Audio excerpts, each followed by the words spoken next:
Hello everyone, this is doctor Abdal. Welcome back to my YouTube channel learn with doctor Abdal. So आज का हमारा topic है field. Field से पहले मैं ऑलरेडी आपको ग्रुप थ्योरी, रिंग थ्योरी और इंटीग्रल डोमेन क्या होता है बता चुका हूँ। तो आज हम पढ़ेंगे फील्ड, जिसमें पीछे की सारी डेफिनेशन यूज़ होने वाली हैं। तो अगर आपने मेरी पीछे की वीडियोज़ नहीं देखी हैं, ग्रुप की, रिंग की, इंटीग्रल डोमेन की, तो उन्हें ज़रूर देखिए। बाइनरी ऑपरेशन समझिए और उसमें क्या क्या, फिर ग्रुप में क्या क्या प्रॉपर्टीज होती हैं, रिंग में क्या क्या स्ट्रक्चर्स होते हैं, कितने बाइनरी ऑपरेशन होते हैं, ये देखोगे आप, तब जाके आपको फील्ड इजीली समझ आएगा। क्योंकि उसमें डायरेक्टली डेफिनेशन दे दी जाती है कि एक बाइनरी ऑपरेशन के रिस्पेक्ट में ये प्रॉपर्टी होल्ड करेगा और दूसरे बाइनरी ऑपरेशन के रिस्पेक्ट में कुछ प्रॉपर्टीज होल्ड करेगा, तो वो फील्ड बन जाएगा। तो उसकी एक डेफिनेशन पहले हम देख लेते हैं ऊपर ऊपर से, जो कि एक फॉर्मल डेफिनेशन है उसकी। सबसे पहले हमारे पास, हम जो फील्ड के लिए नोटेशन यूज़ कर रहे हैं वो एफ यूज़ कर रहे हैं मोस्टली। जी, जैसे ग्रुप के लिए जी करते हैं, रिंग के लिए आर करते हैं, एंड फील्ड के लिए हम एफ कर रहे हैं। तो अ नॉन एम्प्टी सेट, सबसे पहले नॉन एम्प्टी सेट होना चाहिए। वो फील्ड कब बनेगा? With two binary operation plus and dot, मतलब के addition and multiplication. So normally हम ये नोटेशन यूज़ करके चलते हैं, क्योंकि इससे क्या होता है ना, आसानी हो जाती है समझने में चीज़ों को। कि क्योंकि आप एडिशन और मल्टीप्लिकेशन से बहुत ईजिली फैमिलियर हो पहले की चीज़ों में, क्योंकि इंटीजर्स से आप पढ़ते आ रहे हो सब चीज़ें, इंटीजर्स फिर रैशनल्स फिर सेट ऑफ रियल नंबर्स। तो इसलिए हम मोस्टली ये दो बाइनरी ऑपरेशन लेके चलते हैं। बट इसके अलावा भी बाइनरी ऑपरेशन हो सकते हैं जिसमें कोई नॉन एम्प्टी सेट एक फील्ड बन जाए, ठीक है।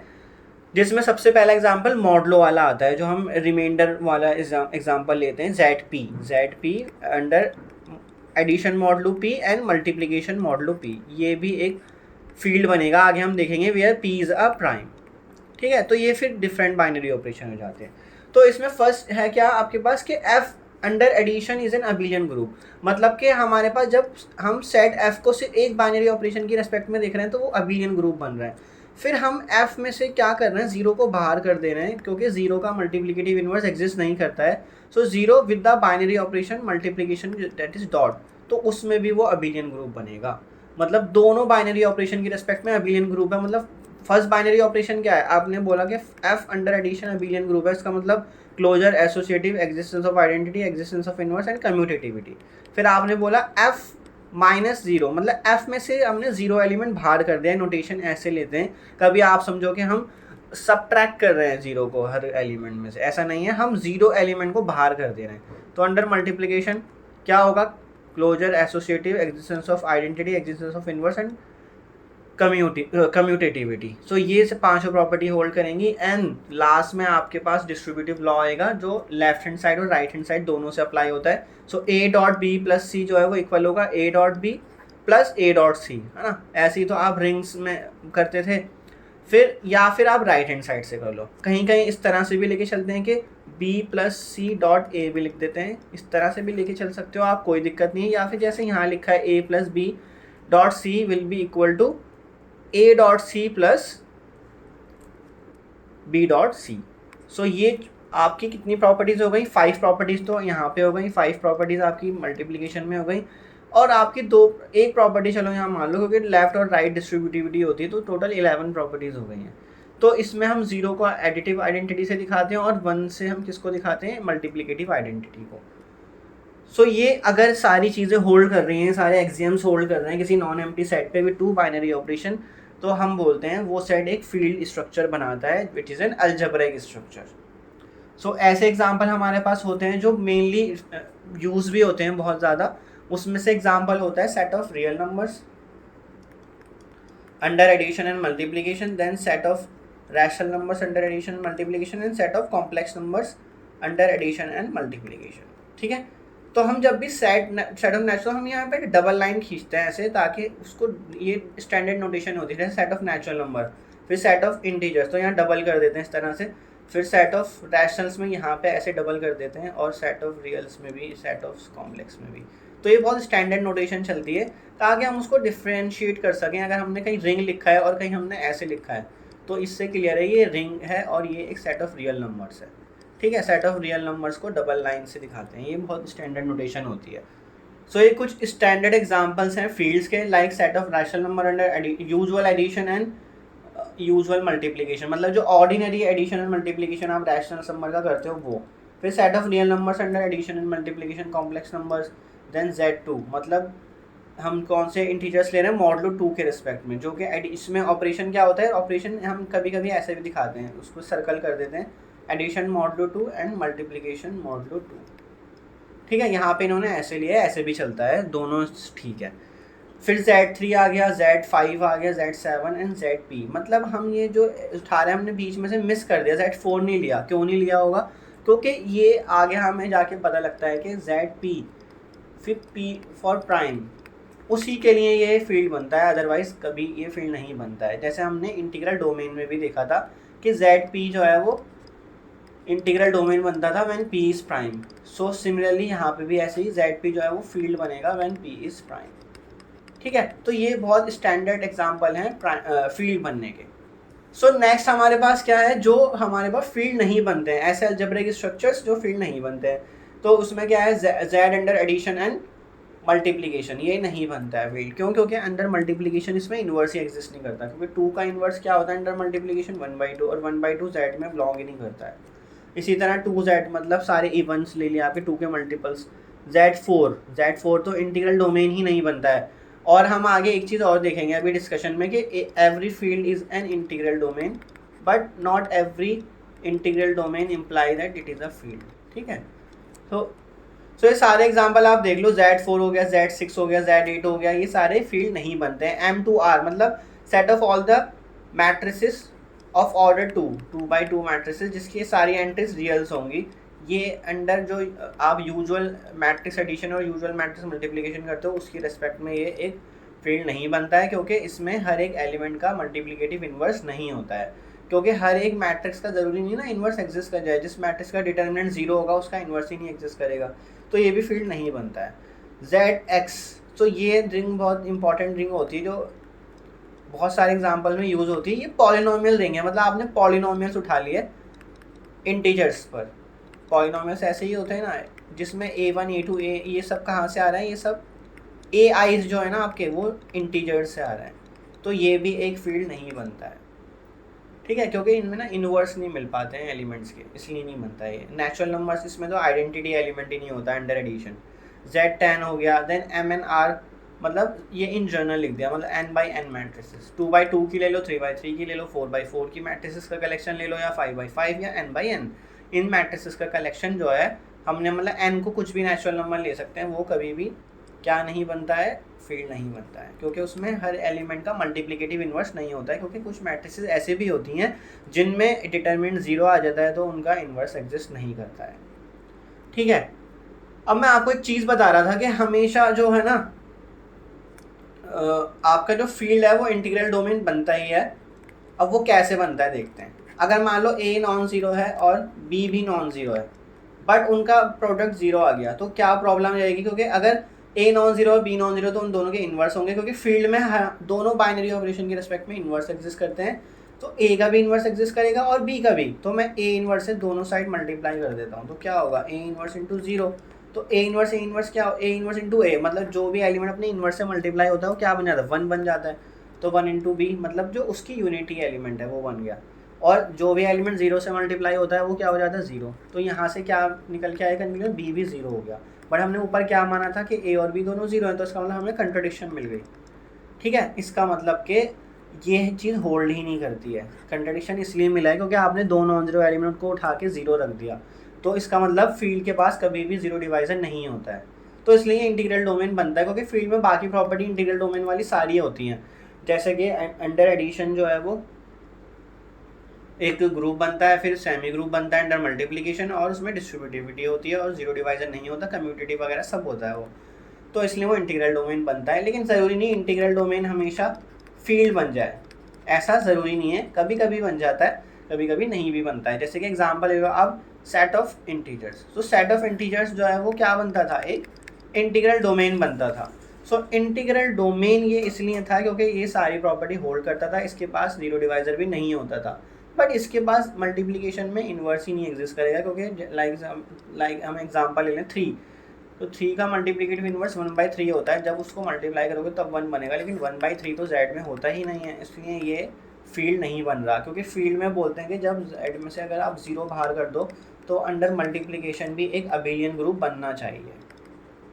ये हमने अभी प्रॉपर्टीज़ में देखा था ना फील्ड की, कि दोनों बाइनरी ऑपरेशन के रिस्पेक्ट में वो अबिलियन ग्रुप बनता है। फर्स्ट में तो सीधा सीधा जेड अंडर एडिशन में तो अबिलियन ग्रुप बनेगा, लेकिन जब जेड में से जीरो बाहर कर दोगे तो तब भी वो मल्टीप्लिकेशन में अबिलियन ग्रुप बनना चाहिए, लेकिन यहाँ तो वो अबिलियन ग्रुप क्या उसके पास तो इन्वर्स ही नहीं है, तो इसलिए ऐसा एग्जाम्पल आ गया जहाँ पे ये इंटीग्रल डोमेन तो था सेट ऑफ इंटीजर्स, बट ये फील्ड नहीं बन पा रहा है।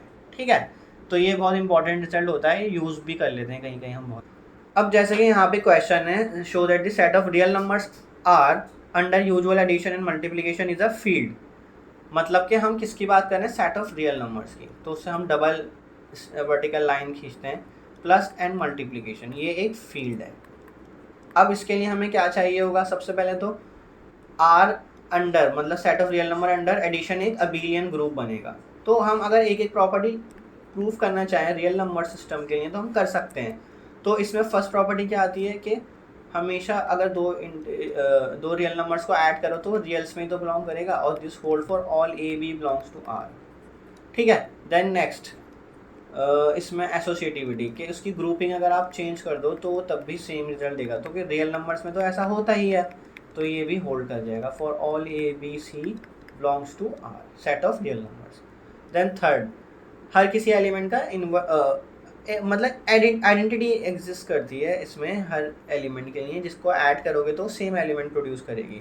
सो फॉर इसको लिखते कैसे लैंग्वेज में, for each A belongs to R there exist 0 belongs to R such that A plus 0 is equal to 0 plus A is equal to A। ठीक है, तो ये हो गया आपका आइडेंटिटी, मतलब जीरो को आप किसी में भी ऐड कर लो तो सेम ए ही आएगा, और ये हर एक ए के लिए होता है, इसलिए हमने फॉर ईच यहाँ पे वर्ड लिख दिया है। तो हम सारे एलिमेंट कवर कर रहे हैं बार बार लिख के, फॉर ऑल यहाँ लिखा, फॉर ऑल यहाँ लिखा, फॉर ईच यहाँ लिखा, तो ये सारे एलिमेंट के लिए हो रहा है। ठीक है, अब for each A belongs to R there exist minus A belongs to R such that A plus minus A is equal to minus A plus A is equal to 0। तो इसका मतलब A का भी एडिटिव इन्वर्स एग्जिस्ट कर रहा है। ठीक है, हर एक एलिमेंट का कर रहा है, क्योंकि A चेंज करोगे तो उसका B ले लिया आपने एक ही जगह, फॉर एग्जाम्पल 2 ले लिया तो 2 का इन्वर्स क्या होगा -2, -3 ले लिया तो -3 का इन्वर्स क्या होगा -3, तो वो 3 हो जाएगा। देन कम्यूटेटिविटी, हम जानते हैं रियल नंबर्स में कैसे भी ऐड कर लो, a प्लस बी कर लो या b प्लस ए कर लो, और ये होल्ड करता है हर एक a b belongs to r के लिए। तो यहाँ तक हमारे पास ये अबिलियन ग्रुप बन गया है आर अंडर एडिशन। तो हमारे पास एक चीज़ तो होल्ड कर गई, अब फर्स्ट बाइनरी ऑपरेशन के रेस्पेक्ट में हम शो करेंगे सेकंड बाइनरी की रेस्पेक्ट में, बट जब भी सेकंड के लिए करते हैं तो हम उसमें से जीरो एलिमेंट बाहर कर देते हैं, क्योंकि हमें पता है जीरो का इन्वर्स ही नहीं एग्जिस्ट करता, तो इसलिए हमने जीरो को बाहर कर दिया। बाकियों का तो करना चाहिए ना, वो ये चाहता है कि अगर जीरो का नहीं करा कोई बात नहीं, क्योंकि जीरो को आप नहीं कर सकते, एग्जिस्टेंस नहीं दिखा सकते इन्वर्स की, लेकिन बाकियों के लिए तो दिखा सकते हो ना, क्योंकि नॉन जीरो का इन्वर्स जो है अंडर मल्टीप्लिकेशन और तो स्ट्रक्चर्स में एग्जिस्ट करता है ना, तो इसलिए हमें यहाँ पे ये प्रूव करना पड़ेगा। सो यहाँ पे आगे आगे क्या लिखोगे, ये भी एक अबिलियन ग्रुप बनता है। सो इसकी प्रॉपर्टीज स्टार्ट करते हैं। फर्स्ट प्रॉपर्टीज में क्या होती है, वही सेम, अब बस हमारा बाइनरी ऑपरेशन चेंज हो जाएगा, that is a dot B belongs to set of real number for all A B belongs to set of real number. Second, अब ये आ जाती है एसोसिएटिविटी, मतलब आप ग्रुपिंग चेंज करके भी उसको प्रूव कर सकते हो, for all A B C belongs to real numbers. Third, इसमें आ जाता है फिर आइडेंटिटी अंडर मल्टीप्लिकेशन।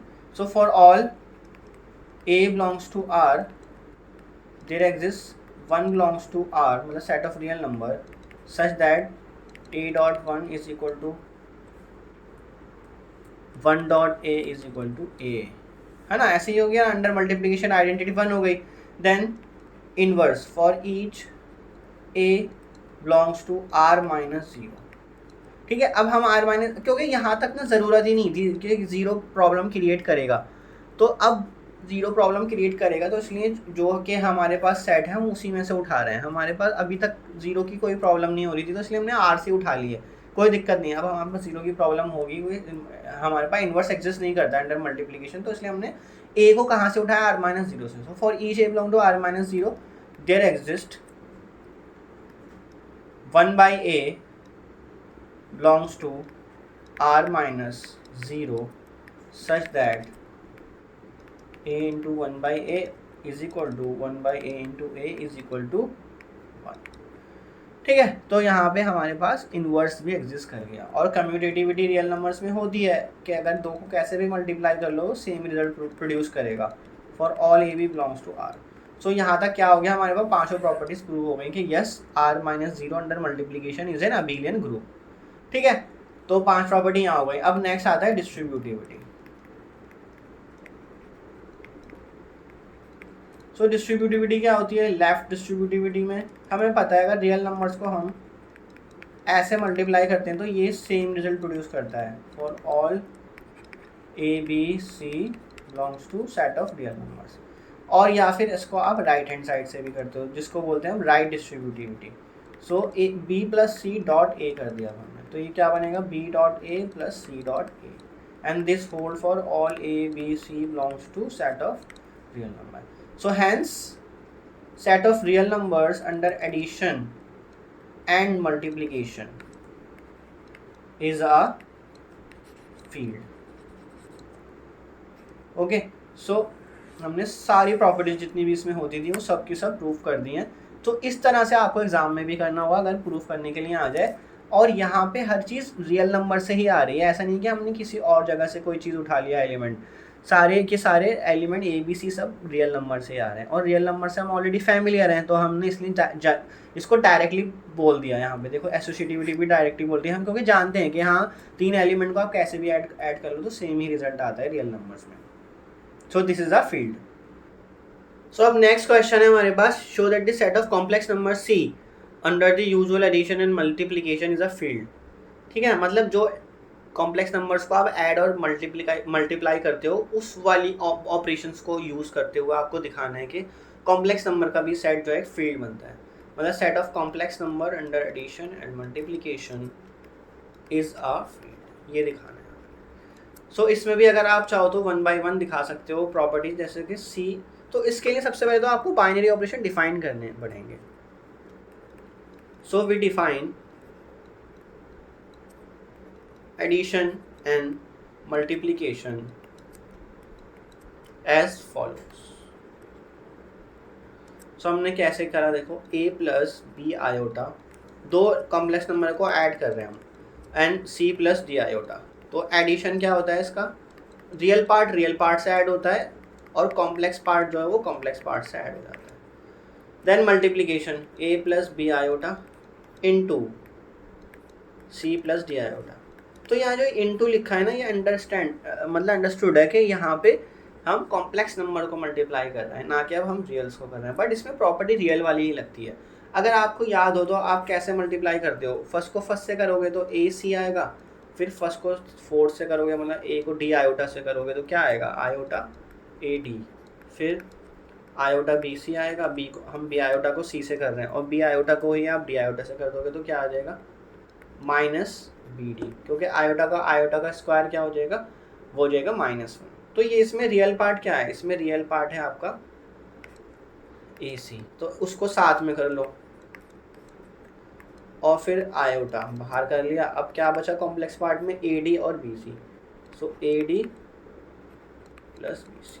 तो ये हमने क्या करा, जो ऑर्डिनरी आप मल्टीप्लिकेशन करते थे, मतलब एक ब्रैकेट में a प्लस बी लिखा है और एक में c प्लस डी लिखा है, उसको आपने मल्टीप्लाई कर दिया। आयोटा जहाँ आया वहाँ आयोटा, तो आयोटा का मल्टीप्लिकेशन कर दिया। तो हमारे पास ये दो बाइनरी ऑपरेशन है, एडिशन और मल्टीप्लिकेशन। इनकी रेस्पेक्ट में हमें प्रूफ करना है कि ये फील्ड बनता है। ठीक है, तो स्टार्ट करते हैं। सबसे पहले c under addition is an abelian group. So इसके लिए हमें कॉम्प्लेक्स नंबर्स की रिक्वायरमेंट होगी, तो उसकी एक्सप्रेशंस की रिक्वायरमेंट होगी, तो हम उसको पहले से ही डिफाइन कर लेते हैं। तो z1 ले लिया हमने a plus iota B, z2 ले लिया हमने c प्लस आयोटा डी और z3 ले लिया हमने e प्लस आयोटा f। ठीक है, अब फर्स्ट प्रॉपर्टी करते हैं क्लोजर। सो हमें पता है दो कॉम्प्लेक्स नंबर को जब आप ऐड करते हो a plus iota B and c plus iota D, तो ये हमेशा एक नया कॉम्प्लेक्स नंबर जो बनता है, जो कि यहाँ पे लिखा भी हुआ है, तो हमें वो बार बार लिख के दिखाने की भी ज़रूरत नहीं है। तो ये हमेशा बिलोंग करेगा कॉम्प्लेक्स नंबर में फॉर ऑल। मतलब हमने क्या करा है, आप चाहो ना यहाँ से भी स्टार्ट कर सकते हो, आप Z1 प्लस Z2 से भी कर सकते हो। ठीक है, आप कैसे करो, Z1 plus Z2 belong to C complex number for all Z1 Z2 belong to C। अब हम ये डायरेक्टली क्यों लिख पा रहे हैं, क्योंकि दो कॉम्प्लेक्स नंबर को जब हमने ऐड करा तो हमने वो यहाँ दिखाया हुआ है। दो कॉम्प्लेक्स नंबर को जब हम ऐड करते हैं तो जो नया कॉम्प्लेक्स नंबर बनता है वो एक कॉम्प्लेक्स नंबर से ही तो आ रहा है ना एलिमेंट। वो देखो इसमें फर्स्ट पार्ट रियल है और सेकंड पार्ट आयोटा के मल्टीपल में रियल पार्ट ही मल्टीप्लाई हो रखा है। तो कॉम्प्लेक्स नंबर की रिप्रेजेंटेशन यही तो होती है, दो पार्ट में होती है, एक पार्ट रियल होता है, एक पार्ट कॉम्प्लेक्स होता है। कॉम्प्लेक्स पार्ट को हम आयोटा के साथ रखते हैं और जो सिर्फ और सिर्फ प्योरली रियल पार्ट होता है उसको हम सिंबल अलग से रखते हैं। तो इसको जब हम Z1 Z2 करेंगे तो Z1 Z2 क्या बनेगा आपका, वो एक मीन्स कॉम्प्लेक्स नंबर ही बनेगा। ठीक है, देन सेकंड, अब हमें दिखाना है कि Z1 plus Z2 plus Z3 जो इक्वल होगा Z1 plus Z2 plus Z3 के होगा for all Z1 Z2 and Z3 belong to complex number. तो इसको करने के, इसको दिखाने के लिए ना, अब क्योंकि बाइनरी ऑपरेशन तो हमें गिवन है एडिशन में, तो हम left hand side right hand side को अलग अलग सॉल्व करके देख लेते हैं। तो लेफ्ट हैंड साइड क्या बनेगी आपकी, Z1 प्लस Z2, पहले ये ऐड करोगे तो ये क्या बनता है, ऊपर आपने करा ही हुआ इसको, है ना, ऊपर बिल्कुल सबसे ऊपर जो हमने करा है तो ये बनता है, या एक एक स्टेप करना चाहो तो ऐसा भी कर लो आप, A plus B iota plus C plus D iota, इसको ऐड करते हैं तो क्या बनता है, A plus C and iota B plus D, यही बनता है। अब इसमें हम क्या ऐड करेंगे, third complex number that is Z3। तो ये क्या था आपका, A प्लस C ऑलरेडी आपने निकाला हुआ था, आयोटा B प्लस D, ये क्या वैल्यू है, Z1 प्लस Z2 की वैल्यू है ये। ठीक है, अब हम क्या करने जाएंगे, हम इसमें Z3 ऐड करेंगे। तो Z3 क्या है आपका, E प्लस आयोटा F, इसमें ऐड करेंगे। तो ऐड कैसे होता है, रियल पार्ट से तो ऐड होता है ना, तो रियल पार्ट को रियल पार्ट से कर लो, A plus C plus E, और कॉम्प्लेक्स पार्ट को कॉम्प्लेक्स से कर लो, V प्लस D प्लस। तो यहाँ तक आपका ये जो वैल्यू आई रही है ना, ये वाली वैल्यू, ये क्या वैल्यू है, ये लेफ्ट हैंड साइड की वैल्यू है। अब हम राइट हैंड साइड सॉल्व कर लेते हैं। इसमें भाई यही प्रॉब्लम है, इसमें थोड़ी सी कैलकुलेशन ज़्यादा है, अदरवाइज ये आसान है, कैलकुलेशन आप सीख जाओगे अगर आप एक बार देख लो। अब हम ये वाली चीज़ सॉल्व करने जा रहे हैं, Z2 प्लस Z3, अब साथ में कर दिया आपने। ठीक है, मैं एक चीज़ और करता हूँ, मुझे ना Z को ऐसे बनाने की आदत है, तो आप Z को कन्फ्यूज़ मत होना कभी, इसको 7 समझो आप। Z हम कभी कभी ऐसे भी बनाते हैं, कुछ बुक्स में ऐसे भी बना होता है। तो Z1 की वैल्यू क्या है, A प्लस बी आयोटा, फिर उसमें क्या ऐड करना है, Z2 प्लस Z3 एक ही ब्रैकेट में है, तो Z2 की वैल्यू क्या है, C प्लस डी आयोटा, और वो किसके साथ होगा, E प्लस आयोटा F के साथ। ठीक है, तो पहले ब्रैकेट सॉल्व कर लो बड़ा वाला, क्योंकि वो साथ में, दोनों को ग्रुपिंग साथ में कर रखी है, तो क्या बनेगा, C प्लस E, फिर कॉम्प्लेक्स पार्ट बाहर कर लो अलग से, D प्लस F। अब इसमें एक ये हो गया, एक एलिमेंट ये हो गया, ये दो एलिमेंट ही बन गया, और दो एलिमेंट का आपने कॉम्प्लेक्स नंबर को ऐड करना सीख के रखा है ऊपर जो बाइनरी ऑपरेशन डिफाइन करा था। तो इसमें A रियल पार्ट है और इधर रियल पार्ट है C प्लस E, तो ये क्या बनेगा, A plus C plus E, और आयोटा बाहर कर दो तो क्या बनेगा, B plus D plus F। अब आप इसको रिप्रेजेंटेशन देखो, यहाँ पे क्या है, A C E, यहाँ पे भी A C है, और यहाँ B D F है, यहाँ पे B D F। अगर इन जो मैं सर्कल कर रहा हूँ, अगर इनमें कोई टर्म आगे पीछे भी हो, मतलब मान लो एक जगह लिखा है E plus A plus C और एक जगह लिखा है A plus C plus C, तो ये दोनों इक्वल हैं क्योंकि रियल नंबर्स कम्यूट करते हैं। तो उनकी पोजीशन अगर अलग भी है, मान लो आपके ये नीचे ऐसे आ रहा होता C plus A plus C, अब आप कहते हैं नहीं भाई ये तो इसके इक्वल नहीं है, बट ये इक्वल है, क्यों, क्योंकि रियल नंबर्स में कम्यूटेटिविटी होती है। तो उनके ऑर्डरिंग में कुछ फ़र्क हो जाए तो हमें उससे फ़र्क नहीं पड़ता, मतलब ऑर्डरिंग में कुछ भी चेंज आ जाए उससे हमें फ़र्क नहीं पड़ेगा, क्योंकि हमें रियल नंबर्स की सारी प्रॉपर्टीज़ पता है ऑलरेडी, हम रियल्स का ही तो इसमें यूज़ कर रहे हैं सारा कुछ, क्योंकि अल्टीमेटली जो कॉम्प्लेक्स नंबर है वो रियल से ही तो बन रहा है, उसमें बस रियल पार्ट दोनों जगह है, एक प्योरली रियल पार्ट है, एक प्योरली इमेजनरी पार्ट है। तो ये दोनों इक्वल हो गए, ये आपका राइट हैंड साइड बन गया। So this implies left hand side is equal to right hand side. So इसका मतलब आपकी एसोसिएटिविटी यहाँ होल्ड कर गई। अब नेक्स्ट है हमारे पास आइडेंटिटी, तो वो बाकी आसान होती है। आइडेंटिटी के लिए क्या लोगे आप, आइडेंटिटी के लिए जीरो एलिमेंट है, जीरो प्लस आयोटा जीरो ले लो या जीरो ले लो, ये आइडेंटिटी हो गया। फोर्थ आपका होता है additive inverse. So for each z1 belongs to C, there exist minus z1 belong to C, such that z1 plus minus z1 is equal to minus z1 plus z1 is equal to 0। अब z1 क्या था, a plus B iota. ये ना standard चल रहा है, a plus B iota का मतलब है आप चेंज भी कर सकते हो, a b कुछ भी रियल नंबर्स हैं, ऐसा नहीं है कि a b फिक्स हो गया। तो इसको ये करा, फिर माइनस z1 करा तो माइनस से माइनस बी आयोटा। अब ऑब्वियसली इनको आप ऐड करोगे तो इधर भी मैं माइनस z1 क्या होगा, माइनस से माइनस आयोटा बी, उसमें मैंने ऐड क्या करा, a प्लस आयोटा बी। अब देखो इसको सॉल्व करते हैं, ये क्या आएगा, रियल पार्ट से ऐड हो जाएगा और कॉम्प्लेक्स पार्ट भी कॉम्प्लेक्स पार्ट से ऐड हो जाएगा, तो ये आखिरी में ज़ीरो ही बनेगा। फिर इसी तरह ये भी कर लो, तो माइनस से रियल पार्ट ऐड हुआ और कॉम्प्लेक्स पार्ट बाहर आया आयोटा, तो माइनस बी और प्लस बी बचा, तो ये क्या बना, ज़ीरो ही तो बना। तो इसका मतलब हमारे पास एडिटिव इनवर्स एग्जिस्ट करता है। Commutativity z1 plus z2 is equal to z2 plus z1। तो इसको रख देते हैं वैल्यूज़ को, a प्लस आयोटा b से स्टार्ट करते हैं और इसमें क्या ऐड कर रहे हैं, c प्लस आयोटा d,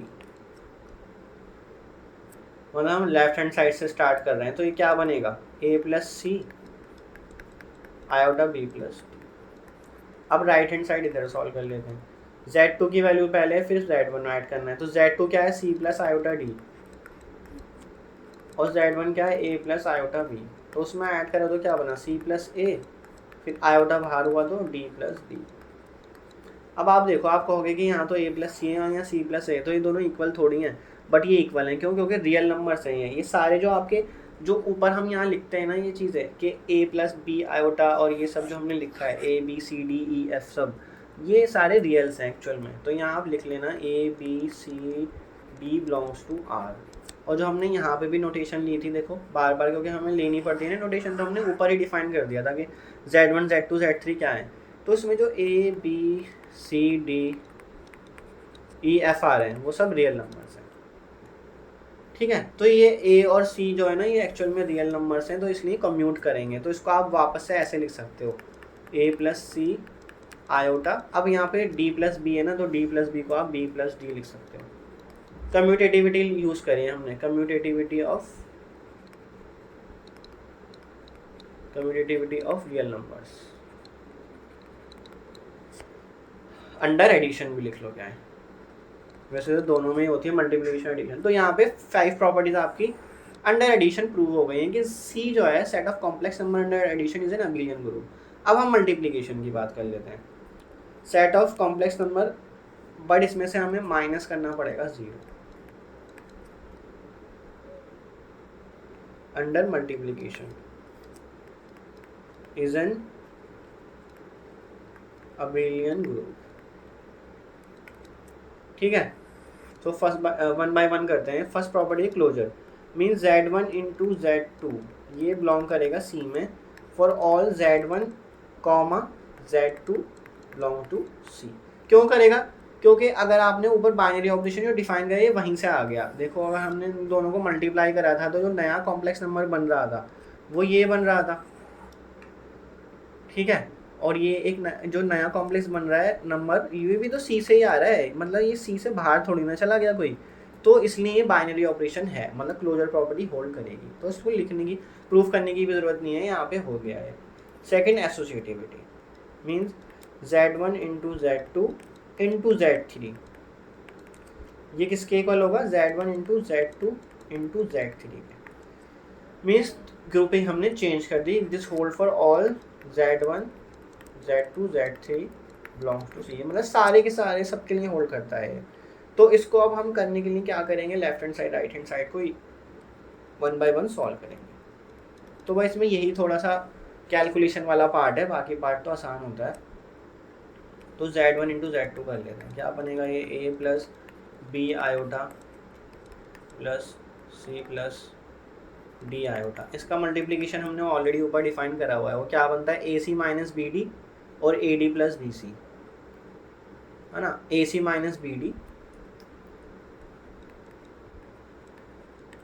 फिर आयोटा बाहर आ जाता है और फिर क्या बनता है, नेक्स्ट आयोटा के साथ जो लिखा है देखो A D plus B C लिखा है, तो आपने यहाँ पे A D plus B C लिख देना है। ठीक है, यहाँ तक। अब हमने 2 को तो मल्टीप्लाई कर लिया, अब Z3 से भी करना है मल्टीप्लाई, तो Z1 into Z2 into Z3। ठीक है, तो स्टार्ट करते हैं। ए सी माइनस बी डी आपके पास पूरा कॉम्प्लेक्स नंबर ऑलरेडी बना हुआ है, A D plus B C, जो कि Z1 Z2 को मल्टीप्लाई करके बना है, तो ये पूरा एक नया कॉम्प्लेक्स नंबर बन गया। Z3 क्या है, ई प्लस आयोटा एफ। अब हमें इन दोनों को मल्टीप्लाई करना है, तो मल्टीप्लाई कैसे होगा इसमें देखो, पहले आपको रियल चाहे तो आप एक एक 1 बाय 1 करके फिर उसको सेग्रीगेट कर लो, या फिर अगर आपको ज़्यादा अच्छे से कैलकुलेशन आती है तो रियल वाले को, रियल पार्ट निकालने के लिए इन दोनों को मल्टीप्लाई करना होगा और इन दोनों को, तभी रियल पार्ट आएगा। क्योंकि आयोटा आयोटा भी मल्टीप्लाई होते हैं तो वो रियल बन जाते हैं मल्टीप्लाई हो गए। तो चलो एक एक कर लेते हैं, फिर हम सेग्रीगेट कर लेंगे। तो ए सी माइनस बी डी इंटू ई आएगा पहला, मतलब इस वाले पार्ट को अब इससे और इससे सेकंड, फर्स्ट और सेकंड दोनों से करना है। ठीक है, इतना आ गया। फिर आयोटा बाहर, a C minus B d into f. ठीक है, अब आयोटा वाला पार्ट फिर से, आयोटा है A D plus B C into e, और फिर ये आयोटा और आयोटा एफ वाली टर्म दोबारा से मल्टीप्लाई होंगी तो दोनों माइनस दे देंगे, आयोटा आयोटा -1 हो जाएगा ये, तो 1 लिखने की भी ज़रूरत नहीं है, माइनस लिख लो बस। तो A D plus B C into F.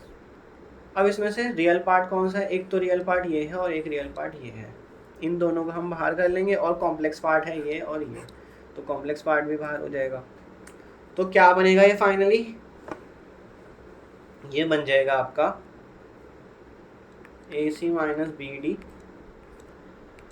Into e minus A D plus B C into f. ये बनेगा पूरा का पूरा रियल पार्ट। अब कॉम्प्लेक्स पार्ट अलग कर लो, आयोटा, तो ए सी माइनस बी डी, और नेक्स्ट पार्ट कौन सा है कॉम्प्लेक्स, ये वाला, तो क्या आएगा इसमें से, a D plus B C into e. So ये आ जाएगा आपका लेफ्ट हैंड साइड। अब आप चाहोने से और भी अंदर मल्टीप्लाई करोगे तो आपको और भी नई टर्म्स मिल जाएंगी, क्योंकि आपको राइट हैंड साइड के इक्वल लाना है ना, तो इसको मल्टीप्लाई करके भी रख लोगे तो और आसान हो जाएगा आपको दोनों को मैच करना, वरना दोनों में टर्म अलग अलग दिखेंगी तो आपको लगेगा दोनों अलग अलग है, तो मल्टीप्लाई कर रहा हूँ मैं इन सबको। कुछ नहीं हुआ, 4 टर्म्स की आ गई बस।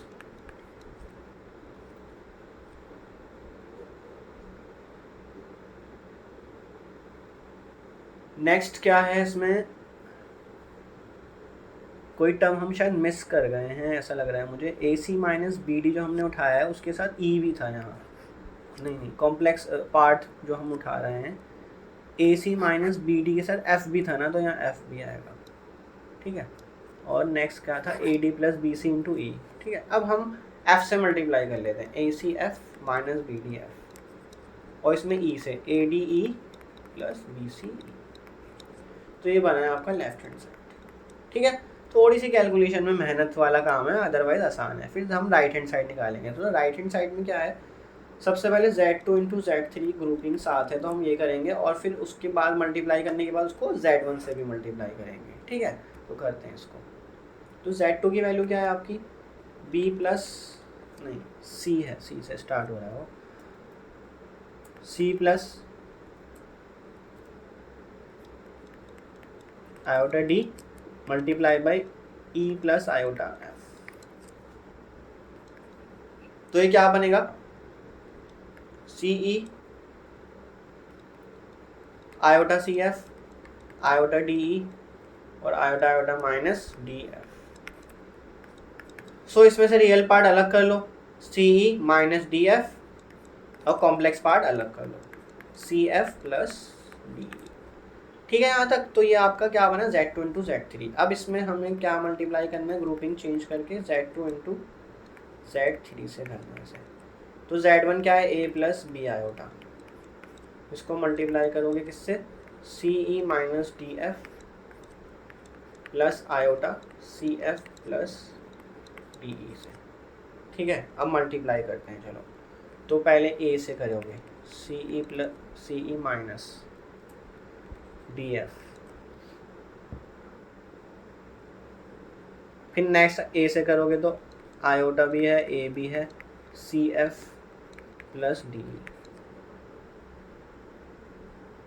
अब बी से करोगे आप, बी से करने पे आयोटा बाहर, बी और सी ई माइनस डी एफ, फिर माइनस बी, क्योंकि आयोटा और आयोटा दोनों मल्टीप्लाई हो रहे हैं तो आयोटा स्क्वायर हो जाएगा तो माइनस हो जाएगा। बी से करा तो c F plus D e आ गया। ठीक है यहाँ तक। अब इसमें हमें रियल पार्ट अलग कर लेना है, सेग्रीगेट कर लेना है, और कॉम्प्लेक्स पार्ट को अलग कर लेना है। तो रियल पार्ट है आपका a C E minus D F, और एक ये रहा बाहर लास्ट में माइनस के साथ, minus B C F plus D E. ठीक है, अब आपका ऊपर कॉम्प्लेक्स वाला पार्ट, तो iota A C F plus D E, and iota बाहर करा हुआ है हमने बी सी ई माइनस डी एफ। ठीक है, इसको आपने किसके इक्वल दिखाना है, जो ऊपर ही टर्म आ रही थी ना यहाँ पे, इसके इक्वल दिखाना है। तो सारे टर्म्स को आपस में मल्टीप्लाई कर लोगे ना तो वो दिखने लगेगा आपको। अंदर की टर्म्स को कभी भी मल्टीप्लाई नहीं किया गया है ना, तो मल्टीप्लाई कर लेते हैं। तो ए से करोगे, ये ब्रैकेट है आपका, तो ए सी ई minus A D F minus B C f minus B D e plus iota. तो ये क्या बनेगा, a C F plus a d e plus B C E minus B D F. ठीक है, अब मैच कर लेते हैं इसको भी कि इक्वल आ रहा है कि नहीं आ रहा। तो फर्स्ट वाले में ब्रैकेट में देख लो क्या क्या है, आपको दिखने लगेगा A C E minus B D E, तो दिख रहा है क्या नीचे, A C E minus B D E ये रहा। ठीक है, फिर क्या है, माइनस ए डी एफ और minus B C F, so minus A D F minus B C F. इसी तरह कॉम्प्लेक्स में भी देख लेना, इसमें क्या है, ए C F A d E, तो ए सी एफ ए डी ई, और नेक्स्ट क्या है, बी सी ई minus B D F, so B सी ई minus B D F. So ये आपका राइट हैंड साइड जो है, so this implies left hand side is equal to right hand side. So associativity hold कर गई। ठीक है, थोड़ा सा लेंथी है आई नो, बट आपको कैलकुलेशन ही तो करनी है। कौन सा बहुत बड़े हाथी घोड़े इसमें लग रहे हैं, इसमें सिर्फ कैलकुलेशन अगर आप सही सही कर लोगे ना, और मल्टीप्लाई ही करना है कैलकुलेशन में भी, ऐसा भी नहीं है कि बहुत कोई बड़ी कैलकुलेशन है, इंटीग्रेशन करना है या डिफ्रेंशिएशन करना है। तो एसोसिएटिविटी तक तो हो गया हमारा मामला। अब हमें करना है थर्ड, आइडेंटिटी। सो इसमें आइडेंटिटी क्या होता है भाई, इसमें आइडेंटिटी होता है 1 + 0 आयोटा। मतलब इसको किसी भी कॉम्प्लेक्स नंबर से मल्टीप्लाई करोगे तो मतलब कि इक्वल टू 1 ही तो है, 1 ही है आइडेंटिटी मतलब। नेक्स्ट है आपके पास इनवर्स, एग्जिस्टेंस ऑफ इनवर्स। तो अगर मेरे पास कोई कॉम्प्लेक्स नंबर है a + b आयोटा, तो उसका इनवर्स कैसे निकालोगे, इसको इसके रेसिप्रोकल से आप पहले मल्टीप्लाई करते हो, फिर उसको रैशनलाइज करते हो, यही करते हो ना, a - b iota divide by a - b iota. तो देखते हैं क्या बनेगा, ये 1 आना चाहिए। तो क्या ये 1 आता है, देख लो, इसको हमें प्रूफ करना है कि 1 आएगा। तो पहले इसको सॉल्व करके तो दिखा देते हैं हम, फिर देखते हैं क्या होता है। तो a + b आयोटा का एज इट इज़ रखते हैं, और ये सिर्फ एक साइड से कर रहा हूँ, मतलब z1 इंटू z1 इनवर्स, या तो ये सॉल्व कर लो या z1 इनवर्स इंटू z1, ये दोनों की वैल्यू 1 आनी चाहिए। अभी मैं सिर्फ और सिर्फ ये करके दिखा रहा हूँ, z1 into z1 inverse. So numerator तो एज इट इज़ रहेगा, डिनोमिनेटर में क्या लग जाएगा, a + b into a - b का फॉर्मूला, तो a² माइनस आयोटा b का स्क्वायर ये लगेगा। तो ये a + b iota into a - b iota a², और आपका क्या होगा, आयोटा का स्क्वायर, तो क्या होता है आयोटा का स्क्वायर माइनस, और बाहर भी माइनस है तो प्लस b²। तो ये आ गया। अब ये न्यूमरेटर और न्यूमरेटर दोनों को मल्टीप्लाई करो तो ये भी सेम ही वही बनेगा।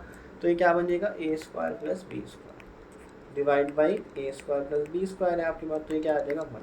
तो यस, इसकी इन्वर्स आपके पास एग्जिस्ट कर रही है। इसका इन्वर्स क्या होगा, ए प्लस बी आयोटा का इन्वर्स होगा a minus b iota divide by a square plus b square. तो हमारे पास इन्वर्स भी आ गया और कम्यूटेटिविटी भी आप कर सकते हो, means Z1 into Z2 is equal to Z2 into Z1। तो अगर आप लेफ्ट हैंड साइड से स्टार्ट करते हो तो क्या बनता है, a plus B iota into c plus D iota. तो मल्टीप्लाई करके क्या बनता है, ए c plus a d iota plus B c iota minus B D iota. तो आपका रियल पार्ट साथ में कर लो, सॉरी आयोटा नहीं आएगा लास्ट में, वो सिर्फ माइनस बी डी आएगा।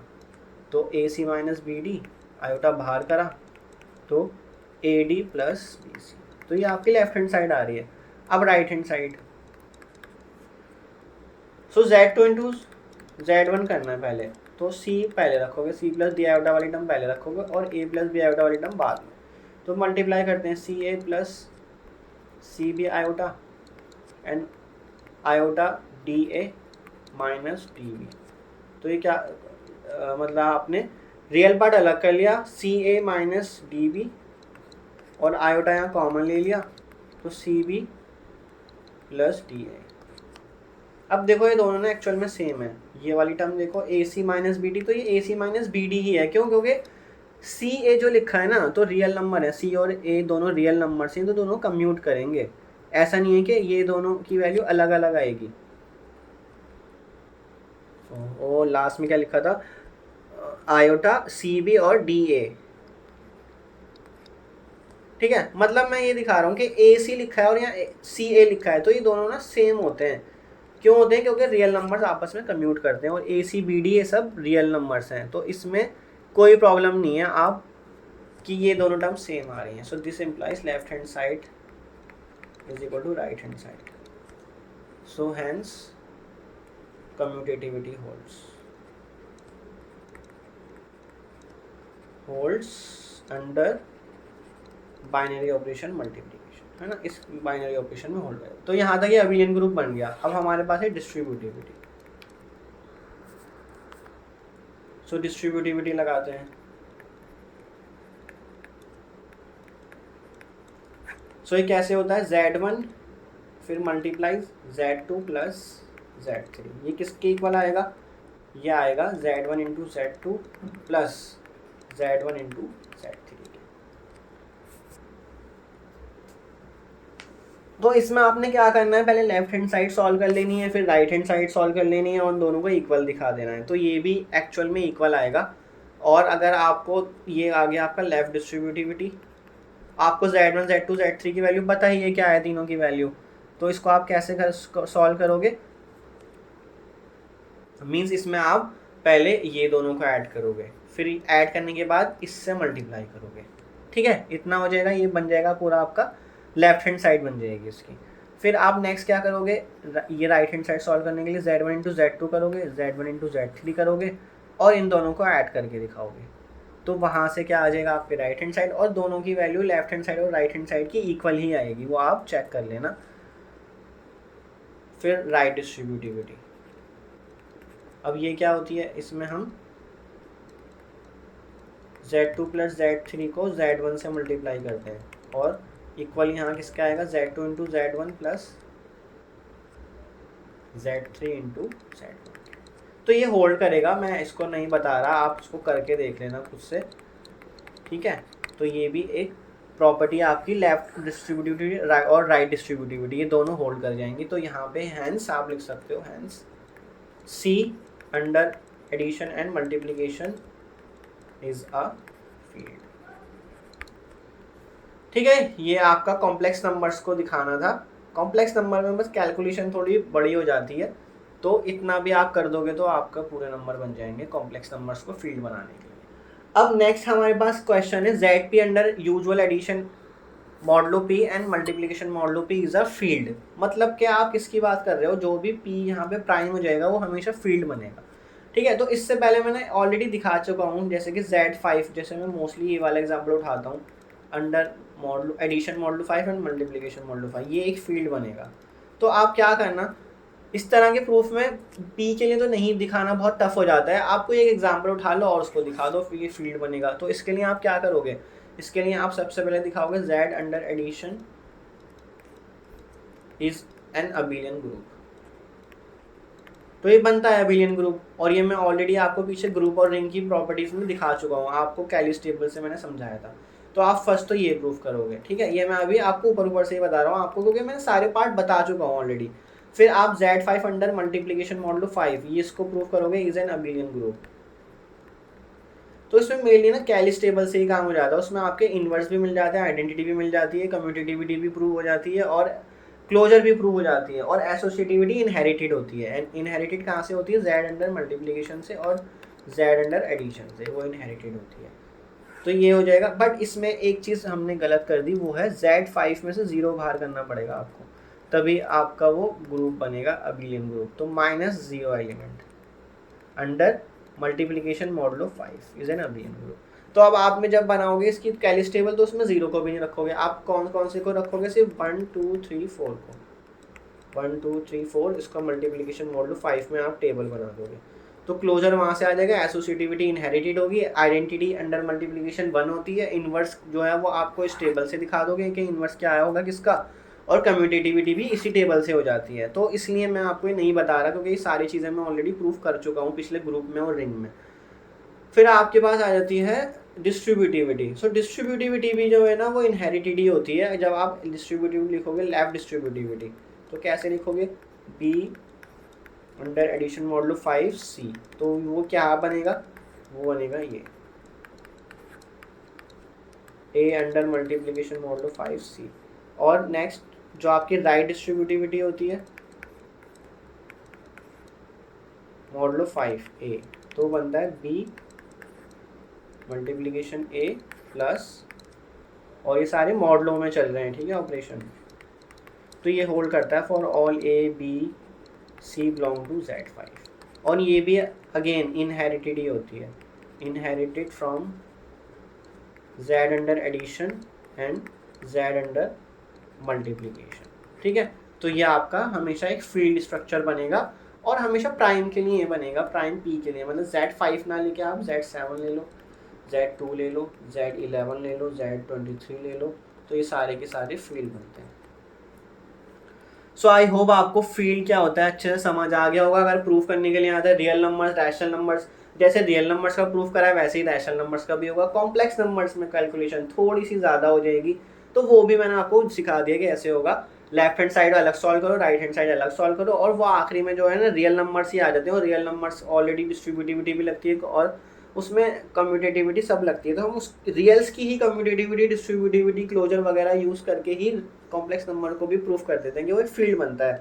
और लास्ट में मैंने एग्जांपल ये वाला करा ZP, इसमें आपको जब भी आए तो आप फॉर एग्जांपल आपको ऐसे आ जाएगा prove that Z5 is a field, तो आप क्या करोगे, Z अंडर एडिशन को अबिलियन ग्रुप बनाओगे। अबिलियन ग्रुप बनाने के लिए आप कैलिस टेबल को यूज़ करना, वहीं से आपको एडिटिव इनवर्स आइडेंटिटी 0 मिल जाएगी, और बाकी सब कम्यूटेटिविटी भी कैलिस टेबल से ही हो जाती है। फिर अंडर मल्टीप्लीकेशन में 0 बाहर करके अबिलियन ग्रुप प्रूफ करोगे, और डिस्ट्रीब्यूटिविटी इनहेरिटेड होती है। सो आई होप आपको फील्ड कैसे प्रूफ करना है और फील्ड स्ट्रक्चर क्या होता है वो समझ आ गया होगा। तो ग्रुप थ्योरी, रिंग थ्योरी और फील्ड थ्योरी का ये वाला यूनिट हमारे यहाँ ख़त्म हो जाता है। अगर बाद में एडवांस चीज़ों की ज़रूरत होगी तो मैं उसके लिए अलग से वीडियो बना दूंगा। सो अगर आपको मेरे कंटेंट समझ आ रहा है तो मेरे कंटेंट को आगे भी शेयर करो, और लाइक शेयर सब्सक्राइब ज़रूर करो। फिर मिलेंगे नेक्स्ट वीडियो में। Thank you so much.